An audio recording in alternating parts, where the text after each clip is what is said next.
Estamos hablando de la tela de araña y estamos hablando con Antonio Barreda y Pedro de Tena, sus autores, y también Antonio Nadal, el catedrático de la Universidad de Málaga, que ha prologado el libro, y como siempre Juan Carlos Jiménez Laz y un servidor. Aquí estamos para dar en esta recta final otro repasito a este libro que no os podéis perder. Uno de los capítulos del libro más interesantes es la relación de sociedades mercantiles creadas por los propios políticos desde 1982. Según apunta a las páginas, unos 70 consejeros y consejeras han pasado por la Junta de Andalucía desde los inicios hasta la fecha.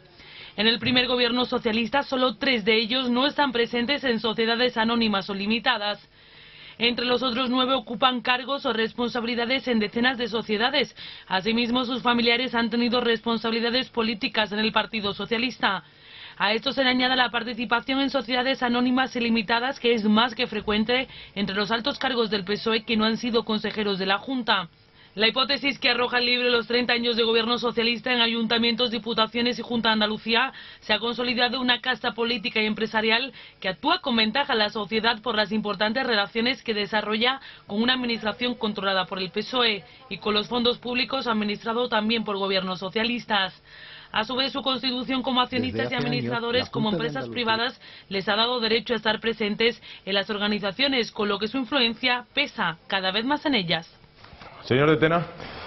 Bueno, por añadir algo a lo que se ha dicho ya en el vídeo, ¿no? Por ejemplo, José Rodríguez de la Borbolla y Camoyán, que fue presidente de la Junta, en el libro se estudia el registro mercantil en mano. Esto tiene poca ciencia. El bufete de abogados Borbolla Asociados, Borbolla Salina Mena S.A., Borbolla 2 Sociedad Limitada, otro Rodríguez de la Borbolla tiene las empresas Audiotec, Corchera Sierra Norte, Ecodesarrollo de Sierra Morena, Fundición de la Plata, Nelken Furniture, Enowol. Es decir, cuando esta gente, cuando este tipo de personajes, porque gente no, porque cuando los antiguos gitanos de Jerez y gente seria decía, este tío es gente. Cuando le decían gente a uno, es que era un tío que se vestía por la cabeza, de la cabeza a los pies, y que tenía una dignidad, y no le hacía falta contrato porque con la mano dada valía. Esa es la gente. Cuando yo digo, este tipo de personajes hablan del capitalismo, del neoliberalismo, ¿no? ¿De qué están hablando? De que sus empresas pertenecen a un universo en el que o es que hay un capitalismo bueno que ellos pretenden representar y un capitalismo malo que es el de Florentino Pérez y el del Banco de Santander. Lo han ocupado todas las cajas de ahorro, han tenido el crédito en sus manos. ¿Eso qué es? El sistema financiero andaluz, las cajas de ahorro andaluzas que han estado en manos del Partido Socialista durante casi 30 años, suponen el 50% del sistema financiero de toda Andalucía. Y cuando hablan del sistema financiero, las pérdidas del sistema de Caja Córdoba, las de Unicaja, las de Cajasol, todo ese entramado de mala gestión que haya habido ahí, eso es quien lo ha hecho. No, los mercados. Es una falta de respeto a la verdad y a asumir las propias responsabilidades, que es que da un poco de asquito.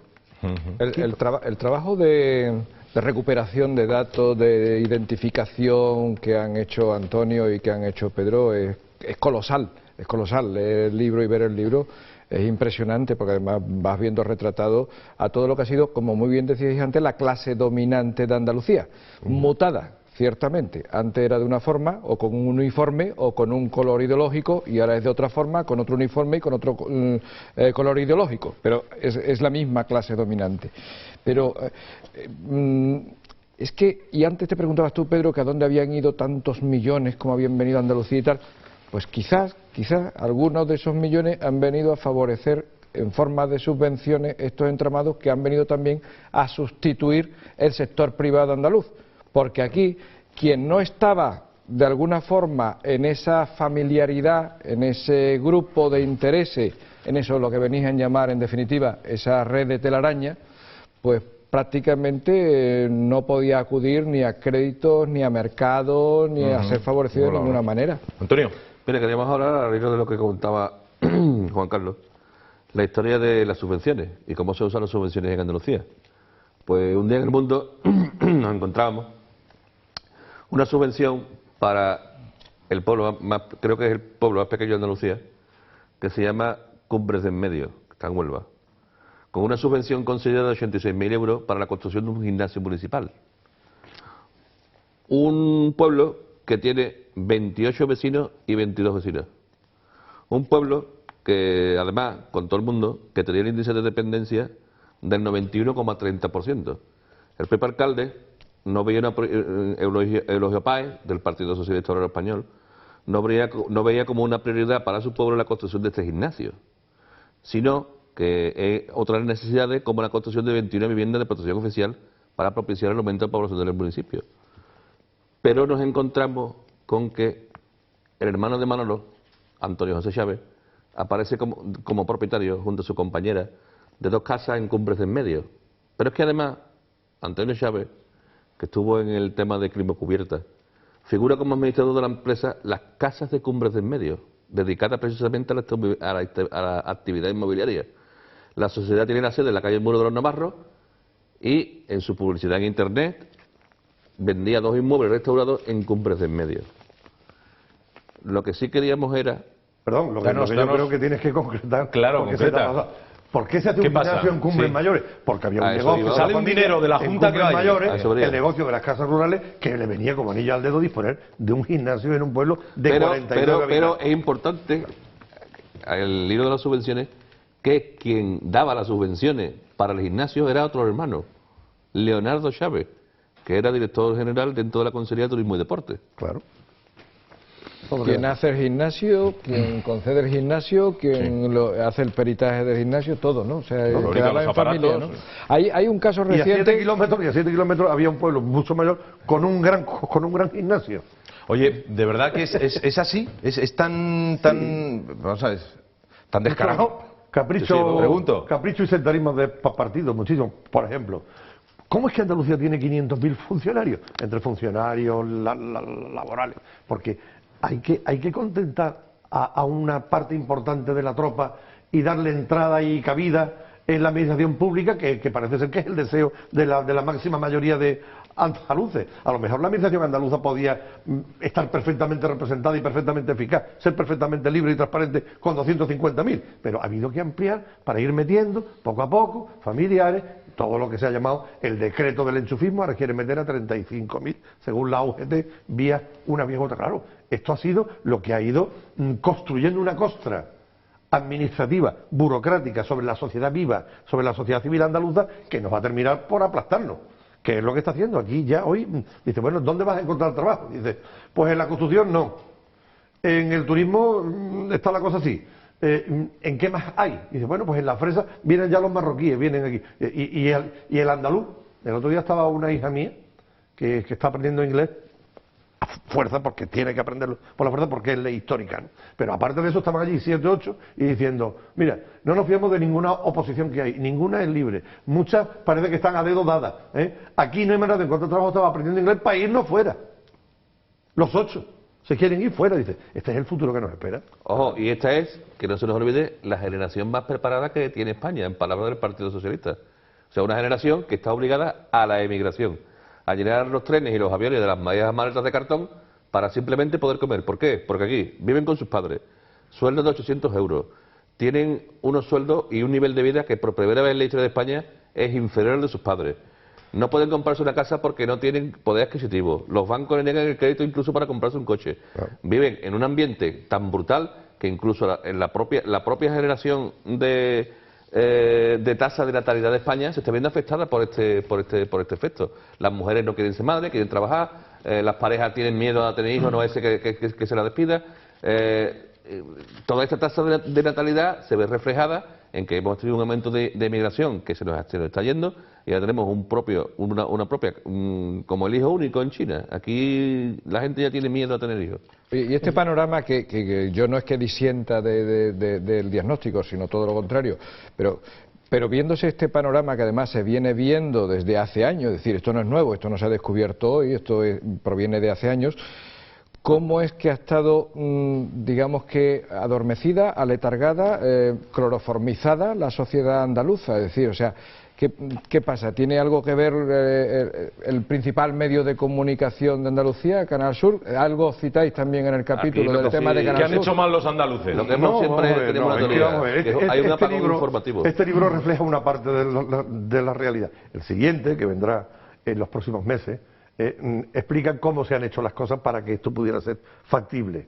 En los medios de comunicación, por poner un ejemplo, hay una compra masiva de la prensa del Estado, la radio, hay una evolución que se describe en el siguiente libro, cómo finalmente el PSOE queda como garante y casi único depositario de la confianza de los grandes empresarios de la radio en Andalucía. Canal Sur es un invento público que hacen ellos, no lo hacen para la sociedad andaluza, lo hacen para el partido, y además así está dicho por los propios fundadores. Bueno, pero también ha ocurrido en Castilla-La Mancha, ha ocurrido en Madrid, ha ocurrido en Castilla y León, ¿no? Contribuye a silenciar al apagón claro. informativo. Aquí lo que he visto desde el Peñaperro hacia abajo es un apagón informativo importante donde no se sabe, los géneros no existen, se circunscribe a Guerrero, yo no estaba allí, yo no he gobernado, yo no soy presidente de la Junta, un millón de parados, que me cuento también. Los comunistas son extraterrestres, los comunistas son extraterrestres, los de derecha son fachas. ¿Qué me estás contando? Bueno, pues y la prensa que no esté con nosotros es una prensa del pasado, franquista. ¿Qué me critica la extrema derecha? Vamos a ver, cuando una realidad tan evidente se manifiesta y puede ser captada por la gente, había un concepto antiguo heredado de Marx que era el sentido de la alienación, y es que las sociedades pobres pueden aceptar el hecho de ser pobres e incluso ser felices. Es lo que se llama la teoría del consentimiento. Hay gente que consiente ser pobre, que consiente ser débil, a la espera de encontrar parte de las migajas de ese sistema en el que se sobrevive, y finalmente porque en las etapas y en los lugares donde la crisis económica y donde la pobreza es mayor, es mucho más fácil la imposición política. O sea, históricamente, cuando nos hemos encontrado con un movimiento huelguístico o con una actitud revolucionaria, no ha sido en los momentos de crisis económica. En los momentos de crisis económica la gente se retrae y no se mueve. Tiene ganas de participar en nada. No, se retrae. Cuando ha habido movimientos, cuando ha habido actividades, es cuando uno se ha podido permitir estar 2 semanas de huelga y no se muerto de hambre y ha seguido comiendo. Entonces, en los momentos de pobreza, en las sociedades débiles, es muy fácil, porque no es únicamente el control de los medios de comunicación, es que la sociedad está permeabilizada para aceptar aquello. Ese mensaje. Si entendemos que mediadores sociales. A mí, por ejemplo, que Canal Sur emita unos juicios o no, sinceramente, pues resulta irrelevante, porque uno lo puede ver de forma crítica, puede no verlo, puede dejar de verlo, o puede incluso pues ni imaginarse que exista. Pero para que ese mensaje sea aceptado, tiene que haber una sociedad que lo acepte. Sí, si no sería prácticamente imposible. Sí, profesor, precisamente si los mediadores sociales, que al fin y al cabo lo que estamos planteando, no están trasladando consentimiento, que es lo que está diciendo Antonio, y esos mediadores sociales lo transmiten o trasladan ese consentimiento por alguna razón, y estoy hablando, por ejemplo, de sindicatos, estoy hablando, por ejemplo, decías tú, de medios de información en sentido general, estoy hablando expresamente de Canal Sur como medio además totalizador, puesto que la televisión es un medio totalizador y es la única televisión que ha habido en toda Andalucía, pero también estoy hablando de otro tipo de mediadores sociales. Estoy hablando, por ejemplo, de mediadores sociales, quizás no ahora en este momento, en nuestros últimos momentos más críticos, pero sí en el pasado, que han podido ser pues los profesionales educativos o las instituciones educativas, la propia universidad, de la que tú eres un dignísimo representante. Es decir, si todos esos mediadores sociales de alguna forma han sido consentidores, pues obviamente estaremos consintiendo. Pero yo quisiera poner, Antonio, por favor, un segundo. Más que consentidores, la calificación de estos medios, por ejemplo Canal Sur, es la capacidad y la inteligencia selectiva. Ahora no lo explicas. Dinos, explícanoslo. Yo no he estado, por ejemplo... Intenta sintetizar, Antonio, jamás, por favor, te lo pido. Por Dios. Yo no he estado jamás en un programa de Canal Sur. Ni un solo colega mía han estado jamás en ningún programa de Canal Sur. Pues ha habido gente de Madrid, ha habido gente en materia de historia, siempre vienen gente de fuera. Sorprende este elemento. Pero claro, la gente que viene de fuera viene con un carácter selectivo y no son malos. Refiero, no hablo de periodistas o de intelectuales que sean malos. Digamos, ahí veo yo un elemento mucho más inteligentemente cualificado que el mensaje, digamos, permanente y unitario, llamando a... Danos el titular, que traen gente de fuera y no os llaman a vosotros para evitar justamente que seáis críticos. Evidentemente. Te lo voy a decir yo más, más fácil. Es una fábrica de consignas. Bueno, a mí me gustaría añadir a lo que estáis diciendo algo que me parece que es de la vida cotidiana, que esto cualquier empresario, cualquier profesional sabe. Quedan 4 minutos. Si uno de nosotros viviera en un pequeño pueblo, Sí. que no es el caso, bueno, yo sí vivo en un pequeño pueblo, son unos 20. Y yo también, yo en Tomares. Es verdad que somos Gran casi, pueblo. Casi. Gran pueblo.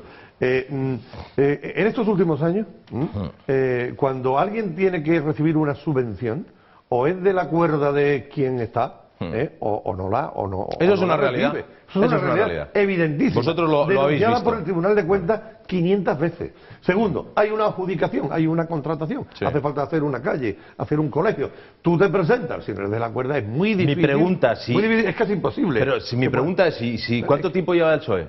30 años. Esto se ha ido ¿Tú has generando vivido- una conciencia colectiva. ¿Has vivido Tercero, bien estos 30 años? Tercero, Vale. el PER, pequeños pueblos andaluces, que son una tercera parte de la Andalucía profunda. Llegas allí y según seas amigo del alcalde del PSOE, muchos de ellos fueron a la cárcel, alcalde del PSOE, por este tipo de irregularidades. Si eres amigo del alcalde, recibes las peonadas suficientes para cobrar el subsidio agrario, y si no, pues lo sentimos mucho, pero esto es lo que hay. Es decir, cuando todo eso va, incluso más todavía, hay que hacer una oposición en un pueblo para arquitectos. Para arquitectos, un pueblo necesita un arquitecto. Y ve, el presidente del tribunal es el alcalde, aunque sea peón albañil, aunque sea literato. Dice, es el presidente de una convocatoria para arquitectos.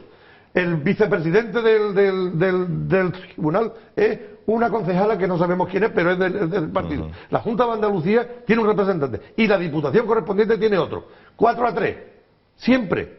Y no se está valorando el criterio profesional. Hombre, si el puesto es de un arquitecto, en el tribunal tendrá que haber por lo menos 4 o 5 arquitectos. No hay ninguno. Esa es una ley. Se ha hecho por ley. Pero claro, ahí que tiene que ver la ideología en todo esto. Eso es un fallo administrativo, ¿no?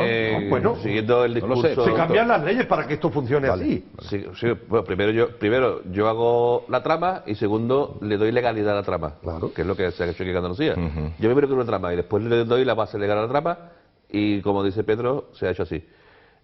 Siguiendo con el hilo argumental histórico del profesor Antonio, los pueblos que consenten, que son consentidores, tienen un problema muy grave, que yo quiero que los andaluces sepan que tienen que ir a votar el domingo en masa, en libertad, sin miedo, sin que historias que vienen lobos, pero que, como decía Antonio, los pueblos consentidores tuvieron gran parte de culpa en la entrada del nazismo en Alemania o del fascismo en Italia.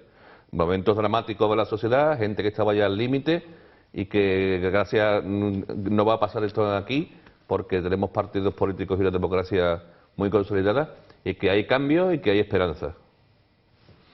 Ya para despedirnos, Antonio. Bueno, yo sencillamente decir que este régimen se ha acabado. Es decir, que no hay dinero para mantenerlo, no hay ideología ni superioridad moral para sostenerlo, y que la gente no se engañe. No venga ahora a decir que no ha visto lo del ERES, que no conoce la corrupción en Andalucía, que no recurran a superioridad moral, como hacen los intelectuales y los poetas andaluces. Qué triste que la mayor parte de los poetas andaluces sean comisarios políticos del PSOE. Qué triste.